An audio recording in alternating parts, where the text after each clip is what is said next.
sa ating mga balita, nanindigan si Pangulong Rodrigo Duterte na determinado ang kanyang administrasyon na makamit ang tunay na kapayapaan at kaayusan sa Mindanao. Inihayag ito ng Pangulo sa kanyang pagharap sa 1st Infantry Division sa Labangan, Zamboanga del Sur kahapon.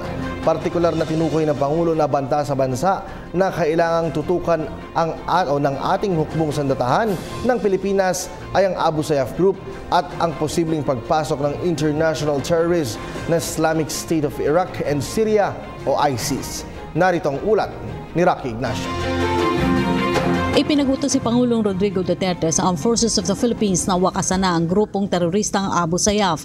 Ipinalabas ng Pangulo ang kautusan sa kanyang pagharap sa mga sundalo sa 1st Infantry Division sa Labangan, Zamboanga del Sur. Ayon sa Pangulo, walang puwang na pakikipag-usap sa grupo na labis na karahasan ang inihahasik sa bansa. Pinaghahanda rin ng Pangulo ang tropang sundalo sa banta ng international terrorist na Islamic State of Iraq at Syria o ISIS. Paliwanag ng Pangulo, may umanong nagpapanggap na misyonaryo, walang armas pero magpapalaganap ng kanilang paniniwala. Nauna nang sinabi ng Pangulo na posibleng makapasok ang ISIS sa bansa sa loob ng 3 hanggang 5 taon. Ito anyang dahilan kung bakit nais nitong bumili ang gobyerno ng makabago at malalakas na armas. Dagdag pa ni Pangulong Duterte, determinado ang kanyang pamunuan na matamo ang tunay na kaayusan at kapayapaan sa Mindanao.